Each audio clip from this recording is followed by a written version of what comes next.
Sa mundong puno ng responsibilidad, walang katapusang bayarin at mga problema ang tila ba hindi nauubos.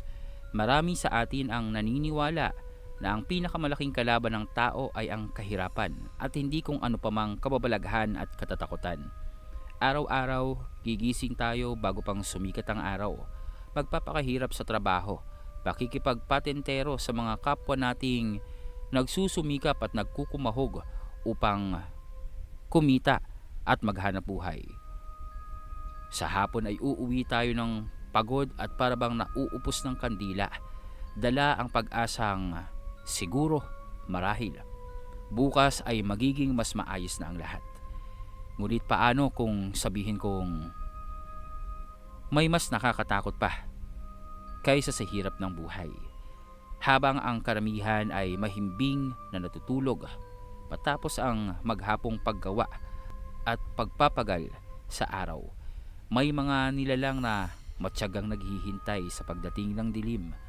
Mga nilalang na matagal nang ibinaon sa limot, alaala at mga alamat. Ngunit magpasa hanggang sa kasalukuyan ay pinaniniwalaang umiiral at gumagala-gala pa rin, lalong-lalo na sa mga liblib na baryo, kabundukan o maging sa mga lugar na akala natin ligtas at hindi silang maaring mabuhay. Marahil ay isa lamang itong katotohanan o realidad na dapat nating harapin at tanggapin. Dahil sa mundong ito, hindi lamang ang mga tao ang gustong mabuhay.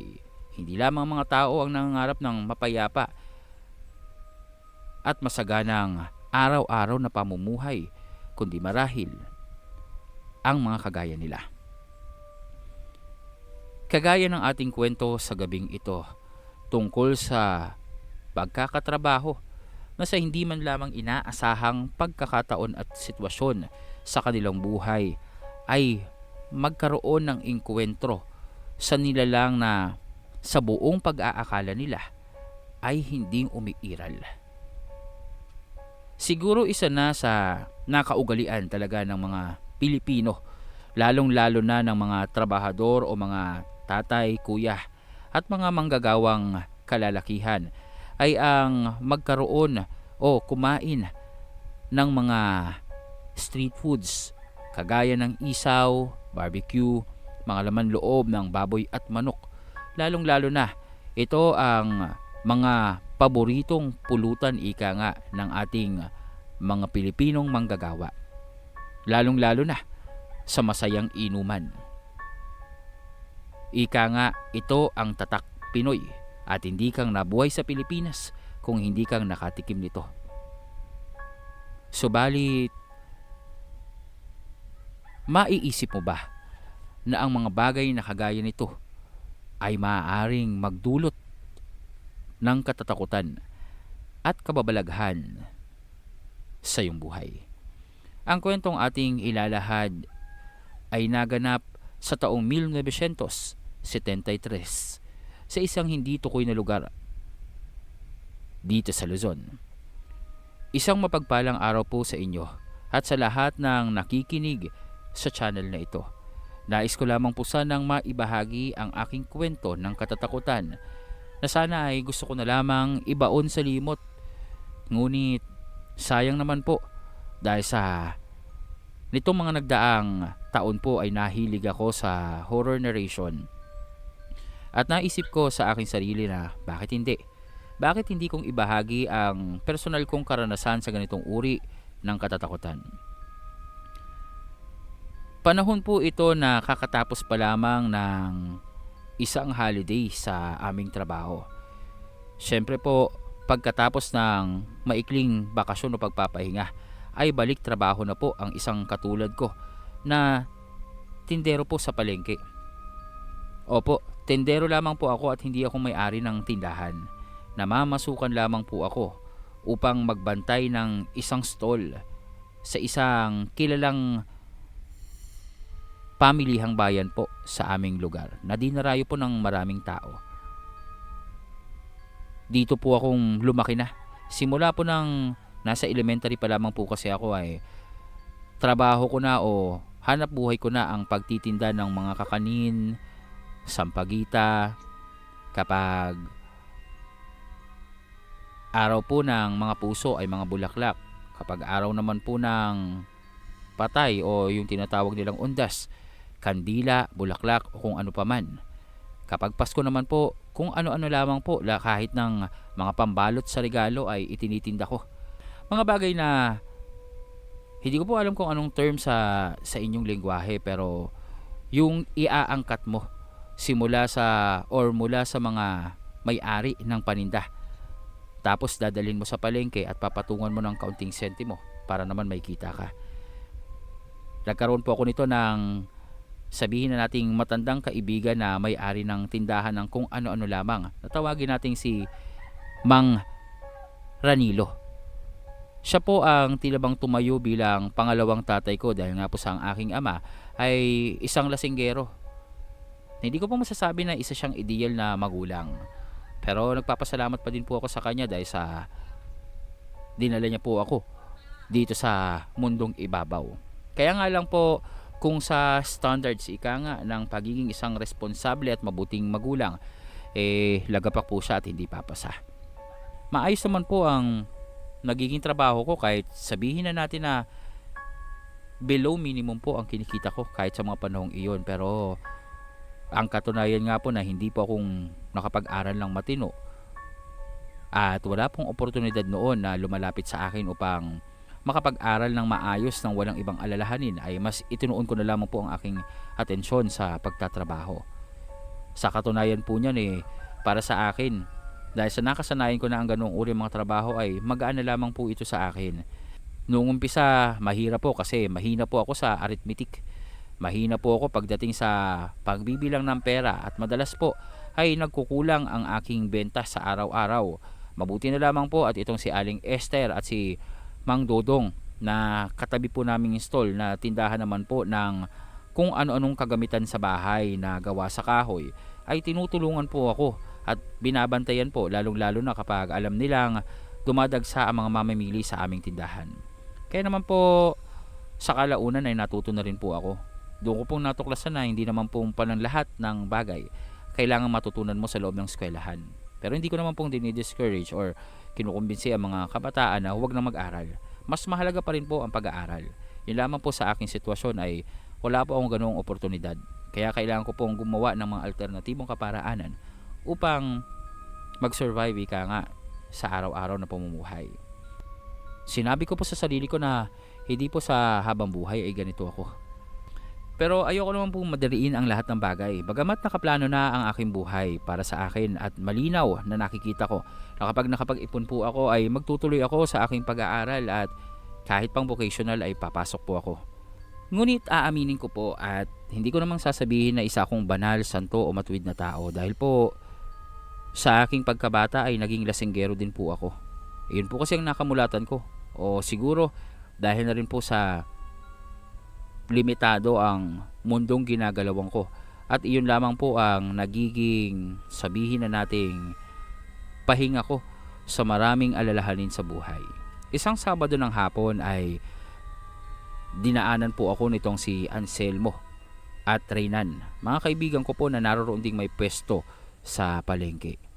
Ito po ay upang paalalahanan sila tungkol sa aming weekend session o ang inuman po namin. Madalas ginagawa po namin sa hapon ng Sabado dahil sa kinaumagahang Linggo ay wala naman po kaming pasok. Wala po kasi nung gawa ang mga amo namin kaya silang nagbabantay sa kanilang mga tindahan at iyon din naman po ang nagiging pahinga namin. Sa linggo-linggo po, ito ang nagiging libangan po naming magkakaibigan. Doon lamang po sa aming baryo kasi magkakabaryo naman po kami. Doon po ay wala kaming ibang libangan kundi ang pagkwentuhan ang naganap sa amin sa buong linggong iyon. Simula sa Lunes hanggang Sabado, mga kakatuwang pangyayari, mga pagkainis, pagkaasar, pati mga pangarap sa buhay. Maging ang mga, syempre, dahil sa mga binata po kami, mga napupusuan at naiibigang tindera sa palengke. Lalong-lalo na po itong si Anselmo na masyadong makwento. Uy, kamusta? Mukhang Ang lakas palagi ng benta ng tindahan binabantayan mo ah. Kamusta naman yung katabi mo doon? Para yatang kinukumpetensya kayo ah. Parang sa kinikinita ko hindi maglalaon. Magbabanggaan kayong dalawa. Lalong-lalo na masama lagi ang titig sa'yo. Pagsasambit nito sa aking si Anselmo. Oo nga, wala ka kasing patawad. Kita mo nang nasa kanyang harapan na. At halos dadamputin na lang yung paninda sa tindahan nila Hahatakin mo pa, ngingitian mo pa. Abay, ano ba ang laban ng mga kababaihan kapag ngumiti ka? Ayun tuloy ang nangyayari. Para bang nagtatanim ng galit sa'yo yung baklang yun. Alam mo, kung may lahing mangkukulam yun, aba, matagal ka na sigurong nakulam. Pagsisigunda naman itong si Reynan. Gawa nga po ng ang pwestong binabantayan ko ay mga prutas, gulay at mga kung ano-anong pangsahog sa mga lutuin. Palagian po akong naroroong parang sa sarili ko ay sinabi ko na dapat ganito ang aking maging benta sa araw-araw. Na para bang ang hiya ay nakalimutan ko na. Totoo po yung sinabi nila. Kahit po yung mga customer ng kabilang mga tindahan na halos magbabayad na lamang o dadampot ng kanilang mga paninda, naroroong nakukumbinsi ko pa na sa amin bumili. Siguro po hindi naman ako masisisi dahil nga po para sa akin ay isang kompetisyon ang pagtitinda. Lalong-lalo na po kung isipin nyo, 5 o 6 kayong pare-parehong produkto ang itinitinda.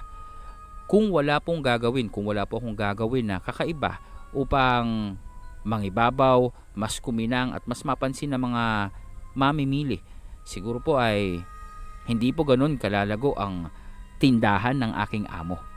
Pero dahil nga po sa naging ganun ang ugali ko, hindi maiiwasan na may mga tao nga ang mainggit sa akin at sumama ang kalooban. Sabihin na natin na manhid po ako, insensitive ka nga, dahil sa hindi ko pong pinapansin kung ano ang iisipin ng iba, kahit pa ang minsan ay naaagrabyado ko na sila. Para po kasi sa akin ang mahalaga lamang ay ang sarili ko. Ganun po akong lumaki. Dahil sa walang nagpapahalaga sa akin, sarili ko na lamang ang iintindihin ko. Pero syempre, ibang usapan na kapag itong mga kaibigan ko. Dahil simula ng hikahos po ako sa buhay at wala pang trabaho, sila na ang palaging tumutulong sa akin. Sabi nga ng lolo ko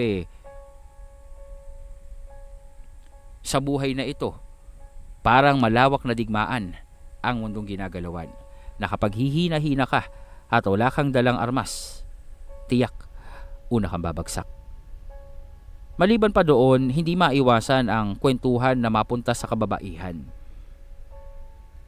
Sa panahong nasa edad po ako ng 17 o 18, normal na po siguro ang magka-interes sa babae. Sabi nga din po ng lolo ko, darating din daw talaga ang tamang babae para sa akin balang araw.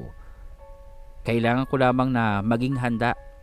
Dapat ay ihanda ko ang sarili ko at maging karapat-dapat para sa kanya. Pero kung tatanungin ko po ang sarili ko sa estadyong iyon, malinaw na hindi pa po akong handa. Kung ang sarili ko nga po ay nagugutom pa sa araw-araw na pagtatrabaho ko, nasabi ko sa sarili ko na bakit magdadagdag pa ako ng isang magugutom din. Pero yun nga po, doon umikot ang kwentuhan naming magkakaibigan. Kagaya po ng sabi ng lolo ko, kailangan magpatuloy sa buhay. Kailangan anumang dagok at problema, harapin ng nakangiti at may pag-asa. Uy, ano bang iniisip mo dyan? Siguro yung katabing tindahan mo, yung tindahan ng mga bigas at giniling na harina, yung may nunal sa ilong. Oh, si Daniela yun Oh, aha, alam ko na. Si Lorena Hindi, sa tingin ko si Bernardina yon. Yung nandun na sa may tindahan ng nyog, yung palaging naghahatid sa kanya nung sabaw ng nyog. Aba, hindi nagmimintis yun sa araw-araw. Isang pitsil ng sabaw ng nyog ang dinadala dito sa kaibigan natin. Sa tingin mo, iimbitahan kaya tayo ng mga yun sa pista sa kanilang lugar? Bakit? Malapit na bang pista sa kanila? Abay, oo. Nakaligtaan mo na ba? Malapit na yun. Sa isang linggo. Sana naman imbitahan tayo. Sa kanila lang magarbo ang handaan eh. Paano? Magbababoy yung tatay. Kaya naman, libre lagi sa karne. Alam nyo, sa tingin ko, may gusto sa akin yung si Bernardina na yun eh. Kaya lang ginagawang paraan itong kaibigan natin para lamang pagsilosin ako. O talagang pinaniniwalaan mo yun? Aba, kung ako sa'yo, maligo ka pa ng 3 ulit.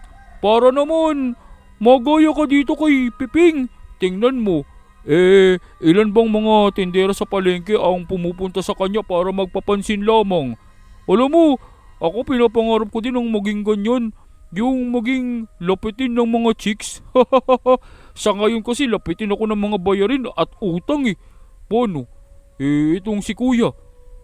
Nagpakasal, nangutang para sa kasal nyo. Tapos, tinakbuhan. Kami tuloy ni nanay at tatay ang nagbabayad noon. Di ko nang alam kung kailan pa akong lalaya sa ganong bayarin. Di naman naming matanggihan kasi baka kung ano pang gawin sa amin nun. Ay nako. Yan ang mahirap kasi. Masyado kang mabait sa kuya mo. Masyado mong binibaby yun. Aba, tingnan mo tuloy ang ginawa sa inyo. Bukod sa ibinenta na yung kalabaw ng tatay mo, iniwanan pa kayo ng sandamakmak na utang. Ang garbo-garbo nung handaan nyo sa kasal nila. Yun pala. Hindi palang bayad yun. Oo nga teka nga Piping. Ang tahimik mo naman yata. Hindi. Pinapakinggan ko lang yung mga kwentuhan nyo. Alam mo kasi, ikaw naman kasi Reynan eh. Pwede mo naman kasing tanggihan yan. Bakit hindi mo nalang ituro kung nasaan yung kuya mo? Di ba ang sabi mo nasa San Pedro lang yun? O bakit hindi mong papuntahin dun yung pinagkakautangan niya? Para hindi kayo yung namumroblema. Kita mo, puro sakit na yung tatay mo sa pagsasaka niya.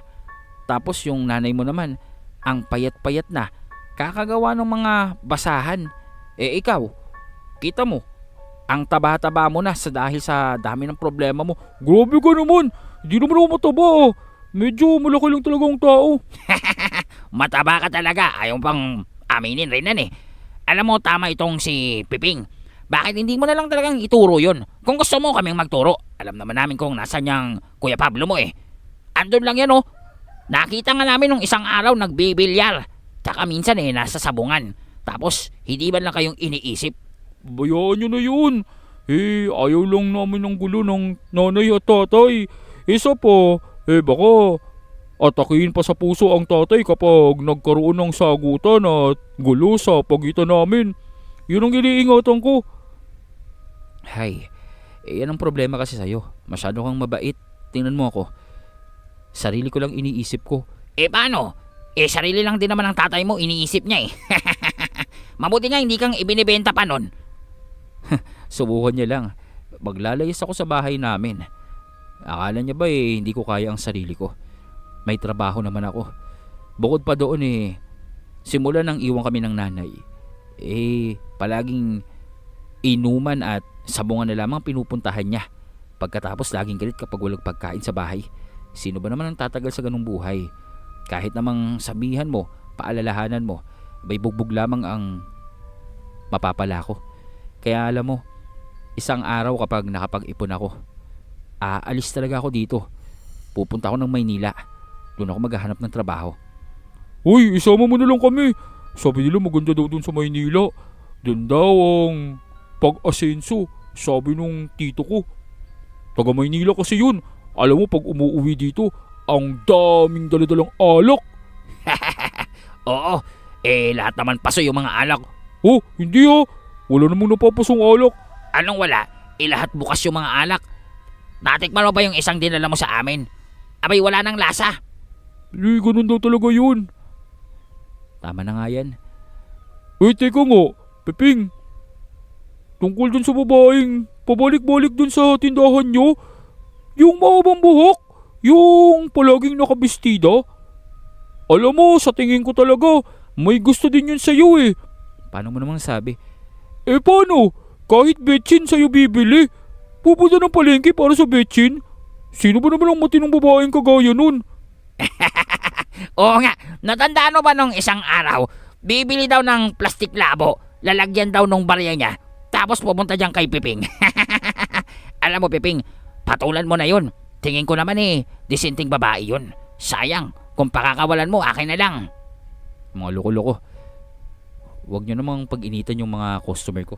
At saka, malay natin may ibang binili yun. Ang mabuti pa, uminom na lang tayo. Sa ganoong kwentuhan, usapan, umiikot ang aming Sabado ng hapon. Lumipas pa ang ilang araw. Siguro po, Biyernes nito kung hindi ako nagkakamali. Biglang niyaya ako ng mga kaibigan ko na sumama sa kanila. Sabi nitong si Anselmo ay may handaan daw, pista na pupuntahan. Mukhang ito yung sinasabi sa akin itong si Anselmo.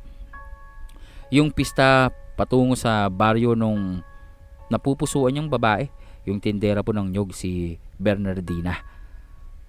Ako naman po dala ng pagkatakam na rin po sa karne at mahilig nga po ako sa mga ganong handaan o pistahan, ay walang pag-atubiling sumama sa kanila. Maisip ko po na kung magmumukmuk naman po ako sa bahay pagkatapos ng trabaho ko, baka bugbog lang ang abutin ko sa aking ama.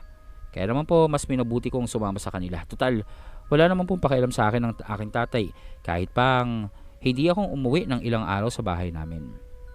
Oy, Piping, alam mo, kababata to nila Bernardina.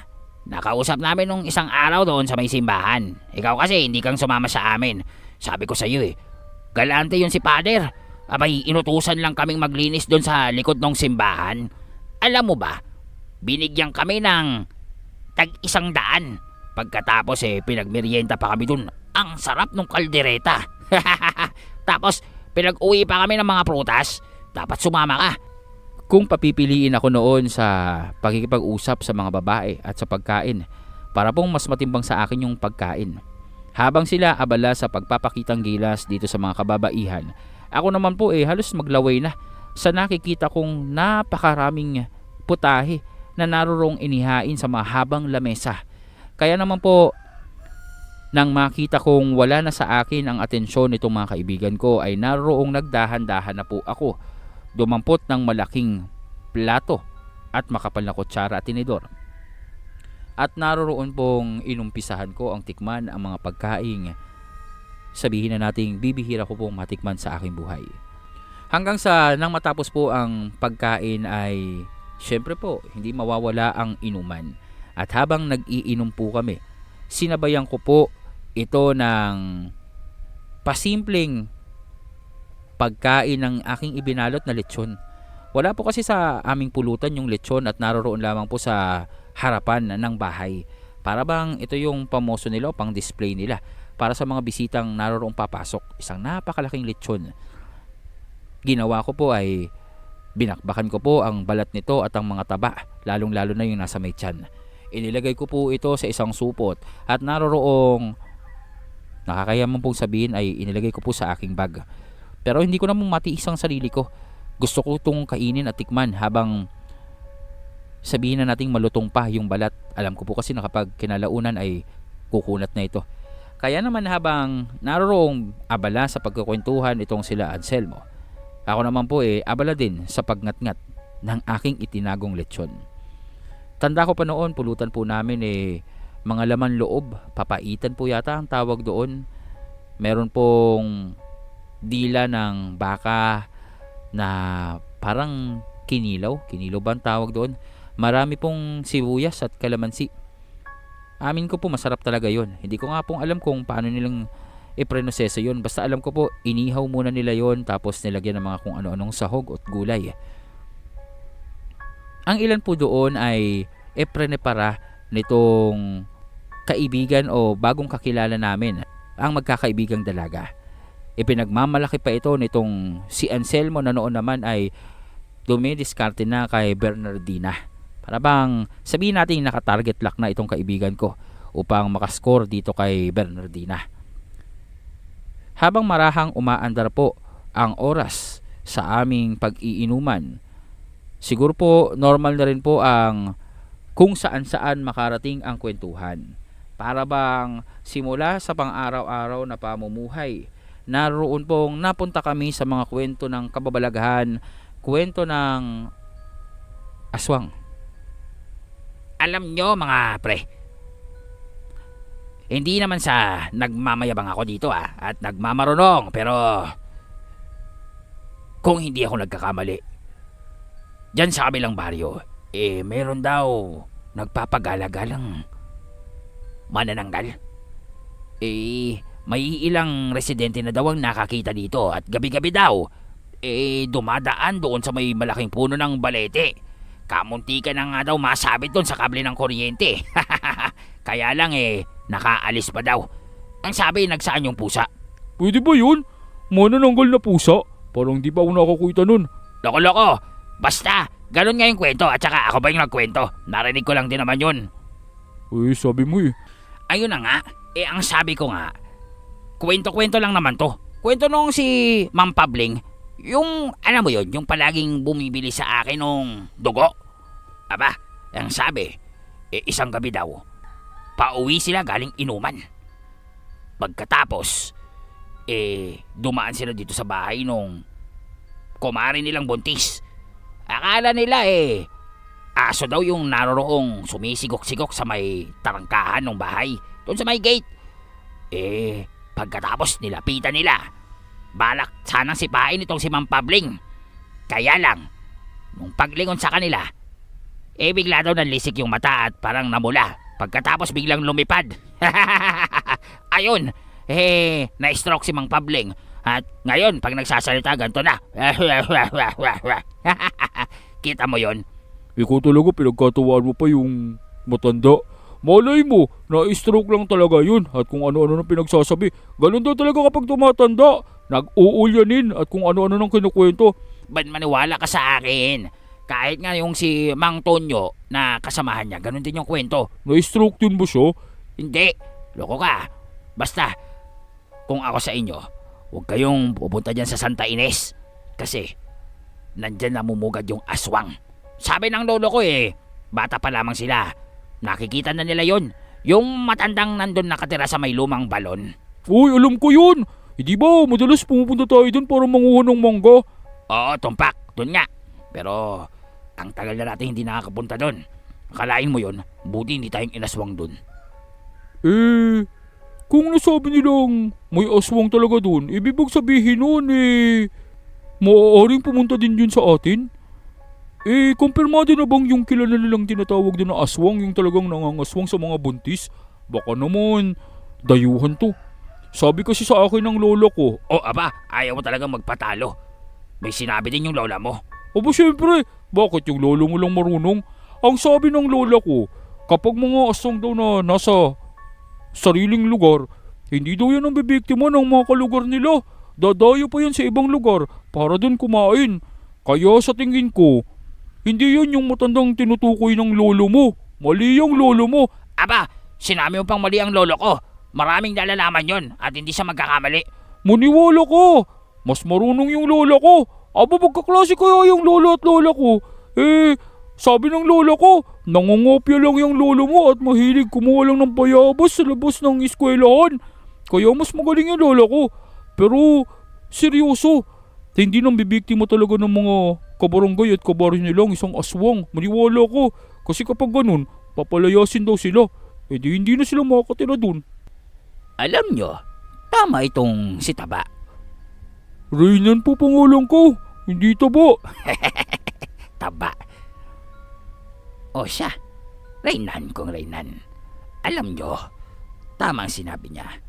Ang mga aswang sa sariling lugar ay hinding tumatalo ng kanilang mga kabaryo.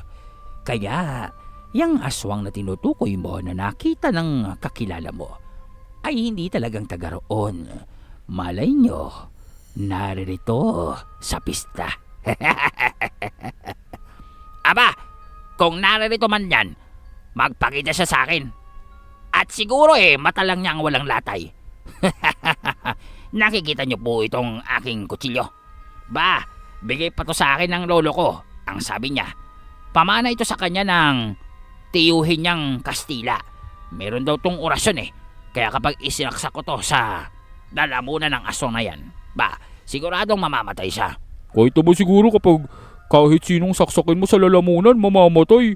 Kahit baboy pa yan, kahit anong hayop, lalong-lalo na kung tao.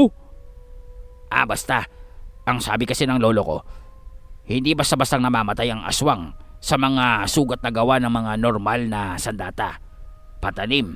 Kahit nga daw baril hindi yang namamatay Kaya daw niyang pagalingin ang sarili kapag nakauwi sa bahay nila. Oo, ganun din ang sabi ng lola ko. Patingin nga niyang kutsilyo mo. Ayoko nga. Ang sabi ng lolo ko hindi to pwedeng hawakan ng iba. Kailangan ako lang ang hahawak nito dahil sa akin itong pinamana. Damot. Nagpatuloy ang aming kwentuhan at umikot na nga ito sa aswang. Nakakatuwang isipin na kapag aswang na ang pinag-uusapan, kahit iba't iba ang paksa ng lahat ng naroroon sa inuman ay natatahimik sila at para bang nakikinig na lamang sa ikinakwento ng nagkakwento tungkol sa kabalaghan at aswang. Hanggang sa isa-isa nang nagbahagi ang mga naroroon tungkol sa kanilang punto de vista sa kung ano ang saloobin nila sa usapin ng aswang. Alam nyo, nabalitaan ko na din yang tungkol dyan sa aswang na nakita nga niyang sinamang Pabling. Uy, kilala niyo po sila? Abay, oo naman. Kilalang Tomador at Sabongerong dalawang yun. Pero, kumpirmado nga na aswang ang nakita nila dahil sa ipinatingin pa sa albularyo yung si Mang Pabling. At hindi natural ang nangyari sa kanya. Ito ay sa kadahilan ng nakagat siya ng aswang. Aba, hindi sa akin naikwento yun Nakagat pala siya. Nakagat siya pero naagapan ng albularyo. Kaya lang iyon ang naging side effect sa kanya. Naparalisa ang kanyang dila at kalahati ng kanyang katawan. Kaya naman gabol na siya ngayon at hindi nang marunong at hindi nang kayang magsalita ng normal. Ngunit ang tungkol sa aswang, hindi lamang itong sa Santa Ines. Maski dito, kung hindi niyong nabalitaan pa, may ilang gabi na gumagala-gala ang aswang na yan. Doon ay natahimik ang lahat, lalong-lalo na nang marahang tumitig sa bawat isa itong lalaking nagkakwento. Para bang sinusuri niya ang lahat ng kaharap niya at tinitingnan niya ang magiging reaksyon ng mga mukha namin. Kung hindi pa ako nagkakamali, parang pinapakiramdaman niya kung naroon ba sa kaharap namin ang aswang. Dito ay sumabat naman ako. Alam niyo hanggang ngayon naman ganyan ang usap-usapan pero naniniwala ba talaga kayong may aswang? Kung talagang may aswang at totoo nga yan, sabihin na nating totoo. Di ba dapat matagal nang may nahuling ganyan? Pero di ba wala? Palaging kamunti ka na, palaging nahuli daw pero nakatakas, naikulong pero nagsapusa, nagsaaso o nagsa-daga para makatakas. Tapos kung minsan pa sinasabi nilang bigla na lamang naglahong parang bula. Kung totoo talaga may aswang bakit kahit anuman lang pong ebidensya wala? Kahit pangil nila wala o kaya pakpak. O kaya naman uso naman po ngayon ang pagkuha ng picture, 'di ba? Bakit kahit 'yun wala? Otoy, hindi ibig sabihin na wala kang nakikitang ebidensya. Ay wala talaga. Bakit? Nakikita mo ba ang hangin? Hindi. Naniniwala ka bang may hangin? Oo naman. Hinihinga ko nga po Oh, parang ganyan lang din naman ang aswang. Oo nga naman, Peping. Ikaw kontrabulati ka talaga. O ano, hindi mo nakikita yung hangin pero naniniwala ka tapos sa aswang ayaw mong maniwala. May mga saksi pa nga. Yung hangin, may nakausap ka na bang naging saksi na nakita nila yung hangin? Wala. O edi dapat maniwala ka din sa aswang. Ewan ko sa inyo, pinagkakaisahan nyo lang ako eh. Bata, alam mo, hindi maganda yang ginagawa mo at insulto yan sa mga aswang. Alin ho, yung hindi ako naniniwala sa kanila?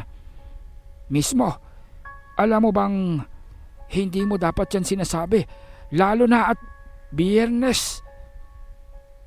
Oo nga, di mo ba alam na kapag Biyernes daw, malakas ang kapangyarihan ng aswang? Sus, edi malakas na kung malakas. Eh, mas malakas ka naman, di ba meron kang punyal dyan? Diyan hindi ka nagkamali. Huwag ka mag-alala, tol. Kapag sinalubong tayo ng aswang, hindi silang sasantuhin ito. Pag nagkataon, unang makakatay nito ay aswang. Alam mo pare, wala namang masama kung maniniwala ka sa mga ganyang kwento. Kahit sigurong kalololohan mo kapag tinanong mo ay naniniwala sa aswang. Baka ikaw lang siguro ang kakilala kong hindi naniniwala sa aswang. Mabuti nga yun kapag naniniwala tayo nakakatulong na rin ito para, alam mo na, mahubog tayo bilang responsableng tao. Kahit wala tayong pinag-aralan at mga manginginom tayo, disente naman tayong tao at hindi naman tayong basta-basta. Tsaka, isipin mo na lamang, kung hindi ka makikinig sa mga kwento ng matatanda at hindi ka maniniwala, balang araw tol, magkakaasawa ka at mabubutis yun. Anong gagawin mo para maprotektahan ng mag-ina mo? Kung sakasakaling kayong kursunadahin, wag naman sana, knock on woods, pero kayong aswangin. Edi, hihiramin ko yung kutsilyo mo. Huwag kang magbiro! Hindi biro-biro ang mga aswang! Huwag naman sana, pero kapag ikaw ang napag-initan nila, huwag mong sabihin na hindi ka naming binalaan. Doon ay natahimik ang lahat dahil sa tumaas na ang boses nitong isang matandang kainuman namin na nagngangalang Mang Tomas. Isa naman sa mga babaeng naroroong kasama namin na hindi naman po nakikipag-inuman pero nakikipagkwentuhan lang naman po na nagngangalang Pilomena ay nagbahagi naman po ng kanyang kwento tungkol sa aswang.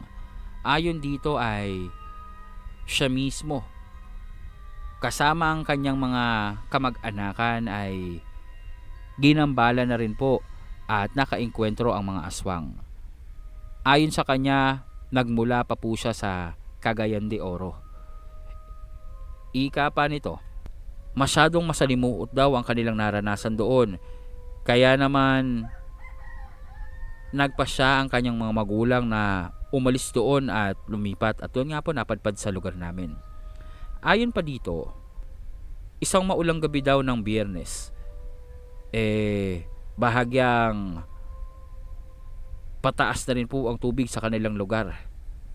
At naroroong sila lamang na magkakapatid ang naroroon sa kanilang bahay. At wala pa ang kanilang mga magulang at syempre nagtatrabaho po. At marahil inabutan na rin ng masamang panahon sa kanilang trabaho.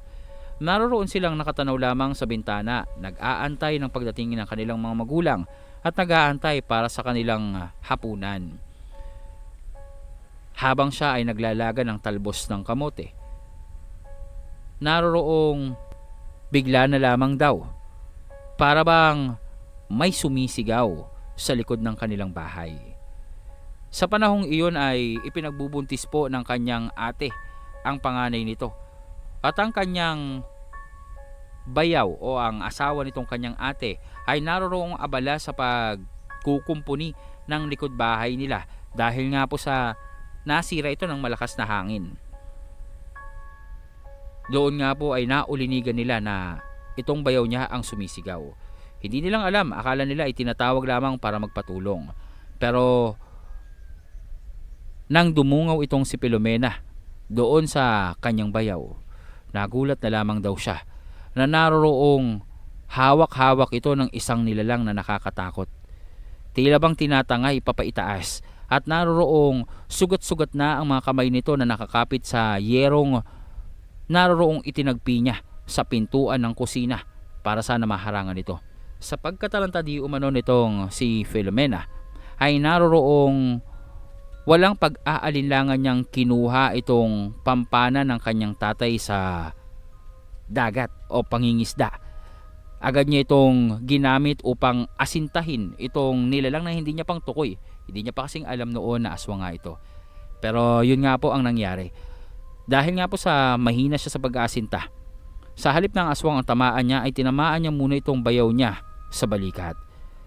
Ngunit sa ikalawang subok niya ay naroroong tinamaan niya nga sa noo itong aswang. Subalit imbis nang bumagsak ang aswang ay lalo itong nagwala at naguramentado at naroroong lumipad papaitaas. Mabuti na lamang at naroroong hindi nitong natangay ang kanyang bayaw. Subalit sugatan itong lalaki at naroroong isinugod sa ospital. Kabutihang palad ay nakaligtas naman ito. Ngunit sa mga sumunod na gabi, paulit-ulit na binabalikan sila at ginagambala ng mga aswang. Hindi na lamang pong iisa. Hindi nilang mabilang kung ilan iyon, pero tila bang paghihiganti ang intensyon ng mga aswang. Ayon sa albularyong pinuntahan nila upang sumangguni, ay napatay umano ang aswang na naroroong inasinta nitong si Filomena sa noo. Alam niya ito dahil sa kilala niya umano ang pamilya ng mga aswang. Bagamat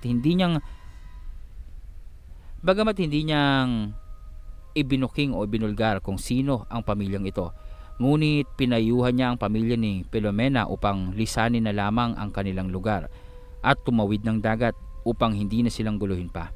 Ayon sa albularyo, hindi naman sa kinakatigan niya mga aswang, subalit isang malaking angkan di umano ang aswang na ito na hindi nilang kakayaning kabanggain kahit pang malaman nila kung sino-sino ito. Dahil nga sa ibig nilang manahimik na lamang at umiwas sa kaguluhan, iyon ang kadahilanan kung bakit silang napadpad sa aming baryo o sa aming bayan. Sa mga kwentong ito, mas lalong naging tahimik ang kapaligiran. Hindi po ako makapaniwala na totoo ang kwentong iyon. Hindi ko pong maisip at makumbinsi ang sarili ko na paniwalaan ang mga sinabi ni Filomena. Oo, at seryoso ang kanyang mukha. Oo, at kakikitaan ito ng sinseridad, pero sa akin po na to see is to believe. Pagdating sa ganitong mga bagay, para pong mahirap paniwalaan. Labas na po dito ang usapan tungkol sa paniniwala ko sa relihiyon, paniniwala ko sa tanong sa akin tungkol sa hangin, mga bagay na hindi ko nakikita na talaga namang umiiral. Pero ang tungkol sa aswang, mga nilalang na nahahati ang katawan at lumilipad, mga nilalang na nagpapalit ng anyo bilang isang aso, baboy o pusa, para bang mahirap paniwalaan po ito. Pero dahil nga po sa magandang usapan o kwento ito, hinayaan ko na lamang po at nakinig ako. Isa pa, hindi ko pong maipaliwanag pero para bang nakakabighani ang panoorin itong si Filomena habang nagkakwento. Ang mabuti pa siguro, Bumili na lang tayo ng... alam mo na, alak. Ubos na yata ang alak dito. Ano ka ba? Madaling araw na. Kanina pa tayo nagiinuman dito. Mahiya ka naman. Mabuti po umalis na tayo dito. Tingnan mo, tulog na yung mga kaharap natin. Mabuti pa doon tayo sa aming bahay. Wala naman akong handa pero meron ako dong alak. Ayun, sakto. Kami na lang bibili ng pulutan. Baka naman pwedeng makabili tayo dyan ng inihaw. Bakit hindi na tayo manghingi ng handa? Di na, bumili na lang tayo. May pera naman tayo eh. Tsaka, sino bang hihingan mo dito? Tulog ng lahat? Huwag kayong mag-alala. At meron naman akong mga manok doon na maaari nating katayin. Huwag na kayong mag-abala pang maghanap ng iihawin. Sa makatuwid po, sa madaling sabi, ay naroroong nagtuloy po kami sa inuman sa ibang bahay na. Sa bahay po nitong si Mang Tomas na naroroong mula sa pagiging high blood, mainitin ang ulo, magagalitin, ay nakasundo na po namin at naroroong parabang magkasanggang dikit na sila nitong si Anselmo. Magaling din po kasi sa pakikisama itong si Anselmo, lalong-lalo na sa inuman. Ang ilan po sa mga kababaihang naroroon ay nagsiuwi na rin po. Pero itong sila Filomena ay parang gusto pa rin gumala doon. Di naman po kasi talaga silang taga doon sa lugar ng pistahan. Mga bisita lang din po sila na dahil nga po sa napasarapang kwentuhan, wala na silang masasakyan pa pauwi. Ayon pa kay Filomena ay karatig barangay lamang po sila sa kung saan kaming umuwi. Kaya naman sasama na lamang po sila sa amin hanggang sa maisipan naming umuwi na sa aming baryo. Simula sa gabing iyon ay nagkaroon na po kami ng magandang ugnayan ng mga naging kaibigan namin doon. Naulit pa po ang mga inuman. Naulit pa ang mga pagkakwentuhan at pagkikita. Hanggang sa isang gabi, nagkayayaan pong muli ang magbabarkada. Nagyaya itong si Anselmo na mag-inuman daw kami sa bayan. Libre niya. Bagay na pinagtaka namin dahil sa napakakuripot nitong kaibigan namin. Pero siguro dahil nga sa may mga babaeng kasama kami, kaya naman naroong nagpapakitang gilas. Pagdating namin doon ay sobrang dami po ng mga mamimili. Sikat po kasi ang ihawan na yon, kaya naman po napakaraming nakapila. Alam niyo po yung napakahaba ng ihawan nila. Halos may siguro po 6 na tao ang naroong nag-iihaw ng sabay-sabay sa maabang ihawan. Subalit, hindi pa rin magkandamayaw sa dami ng bumibili. Isa lang ang ibig sabihin nito. Alam ko magtatagal kami doon. Maging itong sila Pamela at Filomena ay parabang naiinip. Punuan po kasi, agawan, singitan. Parang nag-uunahan, lalong-lalo na sa paboritong isaw. Sa paboritong atay, na napakalinamnam naman talaga. Sinubukan ko po sana ang sumingit din. At baka naman po makagawa ng paraan. Isa pa, kilala ko po ang isa doon sa mga nag-iihaw. Pero alam niyo po yung nung sinubukan kong sumingit ay sabay-sabay na naglingunan sa akin yung mga naroroong customer.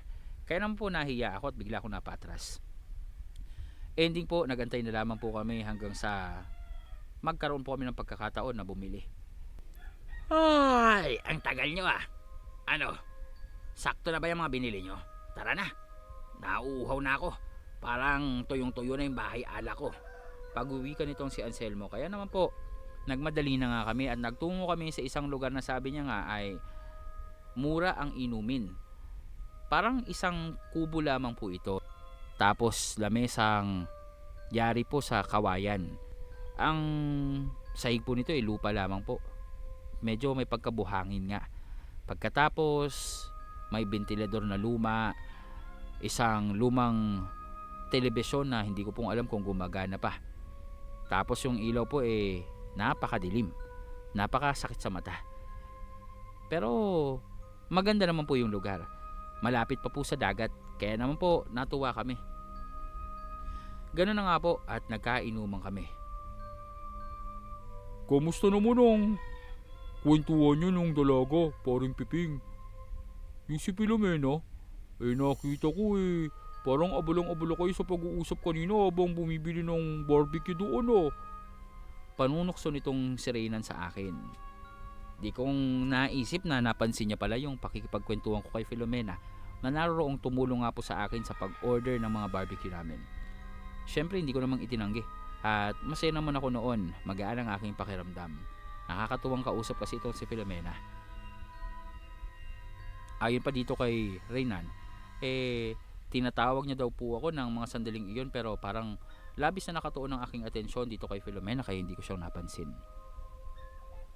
Ano ka ba?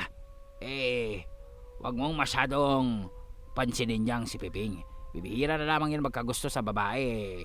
Parang mauusog pa. Anong may gusto? Nakipag-usap lang kayo talaga. Mamaya marinig pa kayo ng babae. Uy, huwag mo nang itanggi pa. Halatang-halata naman Parang kumukuti-kutitap yung mata mo kapag kausap mo siya. Alam mo tol, parang may gusto na naman sa'yo yun Kaya huwag mo nang palampasin pa. Hay, ang mabuti pa uminom na lamang tayo. Ayan tunggain nyo. Pag-uwi ko naman habang nagtatawanan nitong kaibigan ko. Nang maya-maya pa ay dumating ang mga dalaga na nagpaalam nga ng saglit upang magtungo sa banyo. Doon ay may dala-dala silang bagong mga inihaw. Ayon sa kanila ay inialok sa kanila ng parabang naglalako.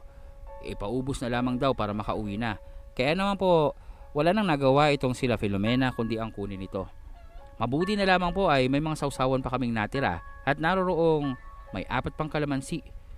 Kaya naman po, dali-dali namin itong isinawsaw doon at pinatakan ng kalamansi para naman matikman na namin. Mukhang masarap, umuusok-usok pa. Ang iba dito ay napakalalaking hiwa ng mga laman o karne. Nang maya-maya pa,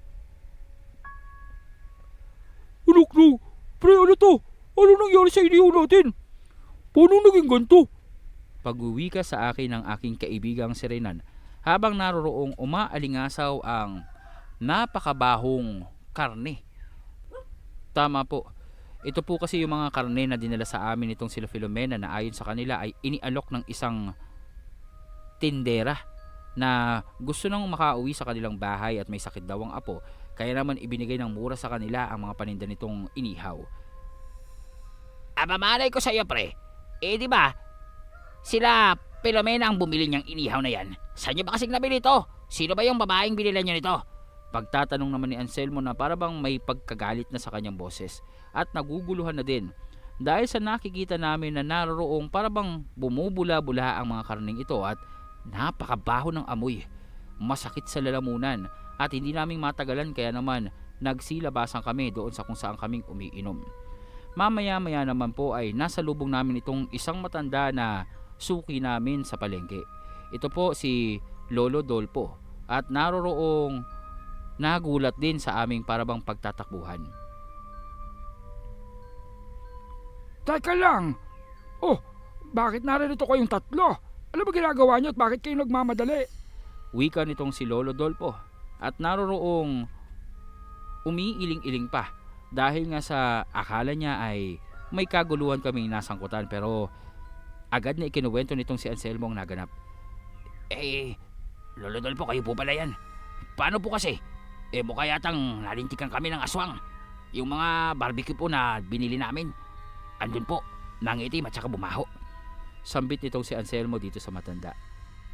Agad naman na tinanong kami nitong si Lolo Dolpo kung nasaan yung mga karne at naroroon ngang sinamahan namin siya upang ituro kung nasa saan yung mga inihaw na naging tila bang nakakatakot na uri ng mga karne. Agad naman na napaantanda itong si Lolo Dolpo at naroroong tila bang napasambit ng katagang hindi po namin maintindihan. Doon po ay niyaya kami nitong si Lolo Dolpo upang sumunod sa kanila. May kasama po siya nitong 2 lalaki. Hindi po namin alam kung saan kami magtutungo, pero nang makaalis po at makalayo kami doon sa lugar kung saan kaming umiinom malapit sa may dalampasigan, naroroon na siyang nagkwento. Alam nyo, mapalad kayo. Hindi nyo pang nakakain ang karning yon. Alam nyo ba? Bali-balita yung aswang na gumagala dito. Diyan sa may aplaya. Nambibiktima ng mga manginginom. Aba, kung sakaling nakain nyo yun, ewan ko na lang at baka nayanggaw na kayo. Sabi ko sa iyo, totoo yung aswang. Ngayon naniniwala ka na.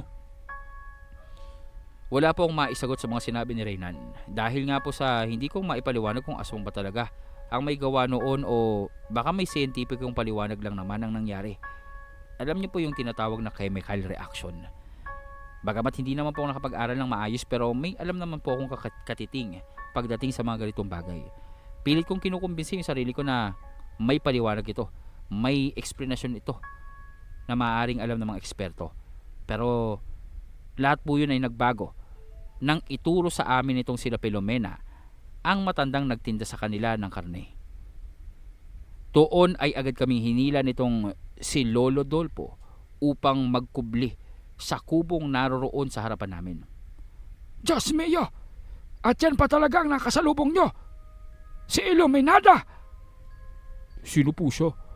Yan ang kilabot na aswang na matagal nang tinutugis ng mga manunugis dito sa ating lugar. Bakit hindi pa natin hulihin? Nasisiraan ka na ba? Isa yung hukluban. Bago ka pang makalapit sa kanya, siguradong mamamatay ka na. Napakalakas ng usog niyan. Isang usog ng aswang na kahit kami, hindi namin kayang tagalan. Huwag na kayong magpakita pa. Manatili kayo dito. Hindi ko pong alam kung anong mararamdaman ko noon. Kung matatakot ba ako, matatawa o magsusumigaw na lamang para makaalis doon. Para bang pakiramdam ko po ay pinagkakaisa na ako nitong mga kaibigan ko dahil nga po sa hindi ako naniniwala sa aswang. Sa tingin ko ay palabas nila iyon upang takutin ako. Pero sa mga sumunod na naganap ay doon na pong namulat ang aking isipan at naniwala ako. Nakita po namin itong matandang si Iluminada na naroroong may inilabas mula sa kanyang daladalang sako. Bahagyang malayo po siya sa amin. Medyo madilim. Pero natitiyak ko po. Ang nakita ko ay isang sanggol. Nanghina po ang katawan ko noon. Nanlambot ang aking mga tuhod. Para bang babagsak ako noon at para bang nanlaki yung ulo ko. Pakiramdam ng labis na takot. Nakita ko po doon sa bandang mapuno ng saging sa gilid po ng isang parang malaking abandonadong bahay. Naroroong naupo sa sulok itong si Iluminada. Inilapag ang sako at kinuha itong sanggol. At doon ay walang habas niya itong nilantakan. Maya-maya pa, lumingon ito patungo sa aming direksyon. Dahilan upang mataranta itong sila Lolo Dolpo. At agad kaming hinila papasok sa kubo. Sinipa ang dingding nito sa kabilang banda.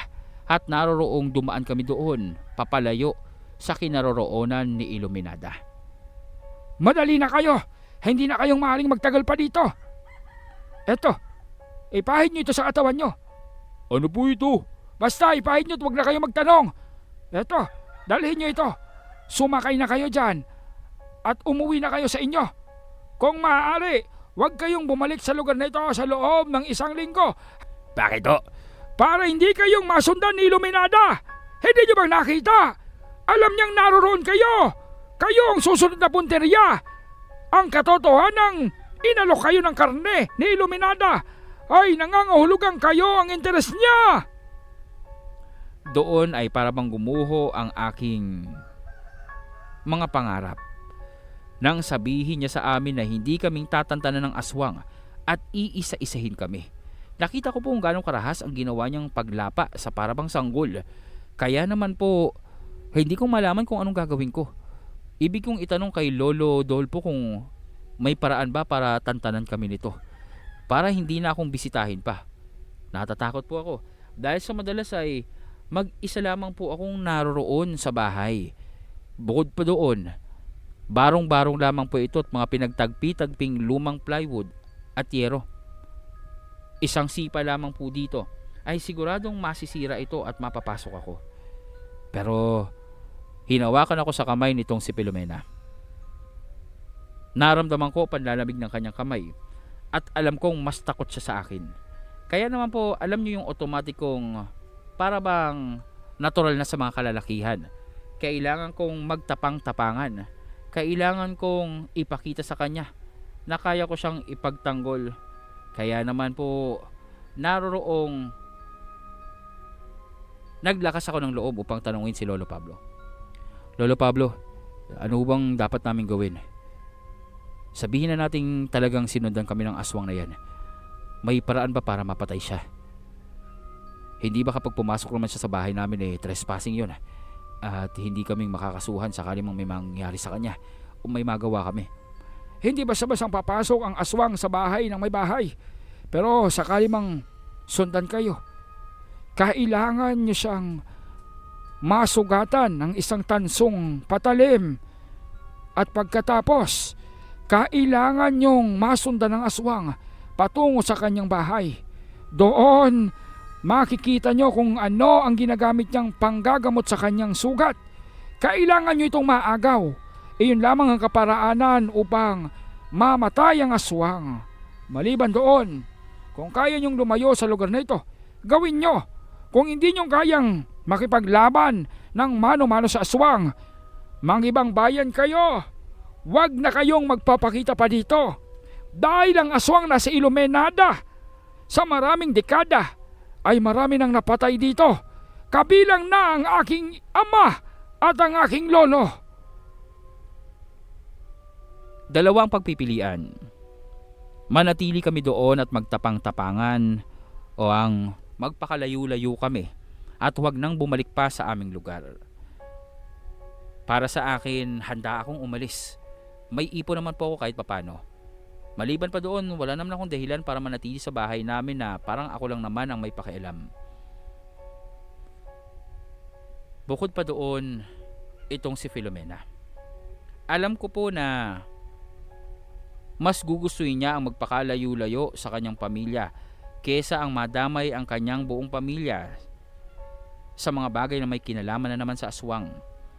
Pero para bang nabasa niya ang aking isipan. Siya na mismo ang nagsabi sa akin.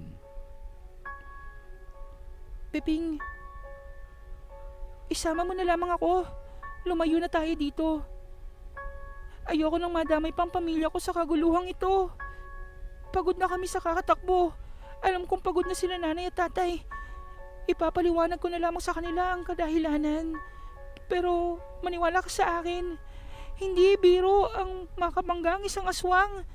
Hindi itong bagay na kailangan nating harapin at kaya nating lampasan. Hindi natin to kaya. Doon ay nagkaisa kami. Biglaan man ang pagdedesisyon pero ako,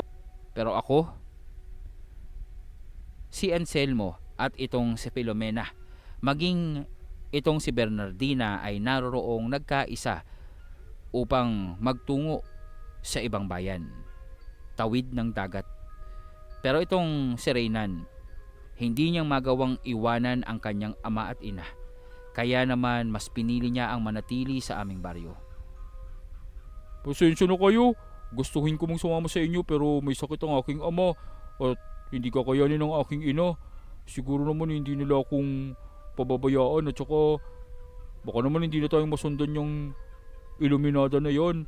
Di ba ang sabi naman sa atin ni Lolo Dolpo, kapag hindi tayong bumalik doon sa bayan, ligtas na tayo. Kaya sige na, kayo na lang. Dito na lang ako sa atin.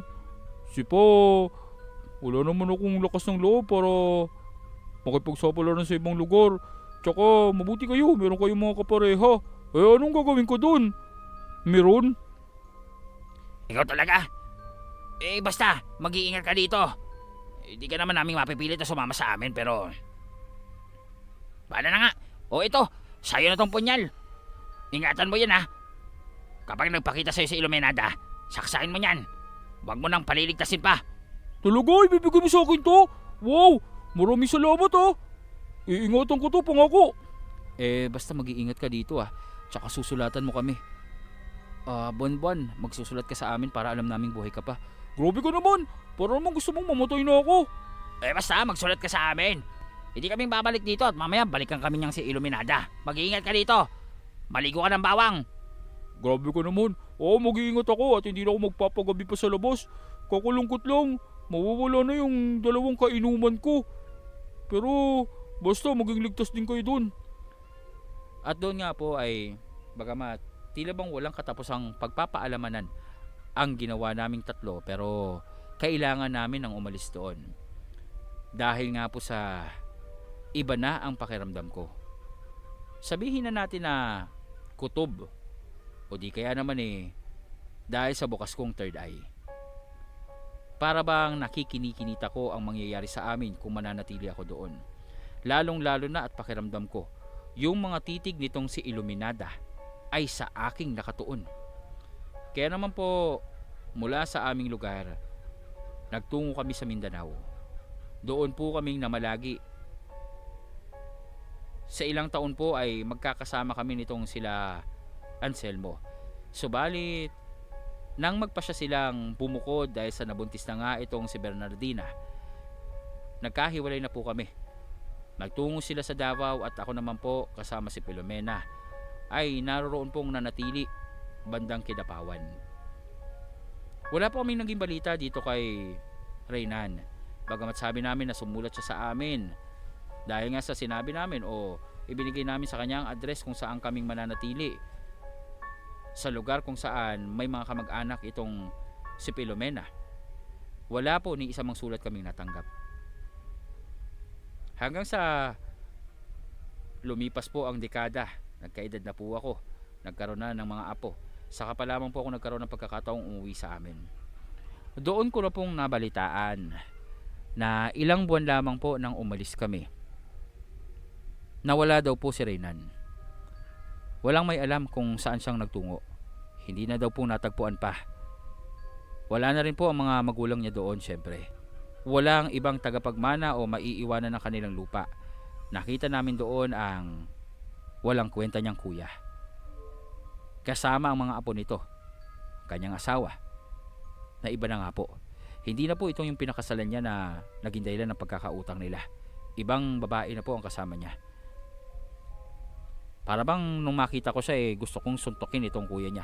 Dahil sa kung hindi naman po dahil sa kanyang kasalanan, sa kanyang pagiging garapal, ay hindi namang magkakaganoon si Reynan. Siguro po sumama pa siya sa amin para magtrabaho sa ibang lugar. Pero dahil nga po sa pinasan ni Reynan ang responsibilidad na dapat ay sa kuya niya, lalong lalo na sa kapalpakang ginawa nito, nawala po ang aming matalik na kaibigan. Wala na rin po kaming naging balita kay Iluminada. Hindi naman po sigurado na ito ang dahilan ng pagkawala ni Reynan. Wala na rin po si Anselmo sa mga panahong ito. At ako na lamang po ang natitira sa aming tatlo. Ang aking may bahay naman po ay maagang kinuha ng may likha. Matapos pa lamang po ang kanyang panganganak sa aming ikalawang anak, ay naroroong namayapan na po siya sa isang karamdaman. Hanggang dito ko na lamang po sigurong ilalahad ang aking kwento. Ano't ano pa man po ang nangyari sa aking mga kaibigan, kung may kinalaman man po ang pagkawala ni Reynan dito kay Iluminada, ay hindi ko na po masasagot iyan. Basta po para sa akin na hindi naniniwala sa aswang, ang kaganapang iyon ay habang buhay natatatak sa aking isipan, na sana po sa mga pagkakataong ito, sa mga nakikinig na hanggang ngayon ay hindi pa rin tiyak kung maniniwala sila tungkol sa mga ganitong bagay. Walang masama ang maniwala. Walang masama ang sundin ang mga pamahiin at paniniwala ng nakatatanda. Hanggat alam nyong makabubuti ito para sa inyo, paniwalaan nyo at sundin nyo. Dahil ito ang humubog sa maraming Pilipino. Maraming salamat po sa pagbabahagi ng aking kwento sa inyong channel. At mabuhay po kayo.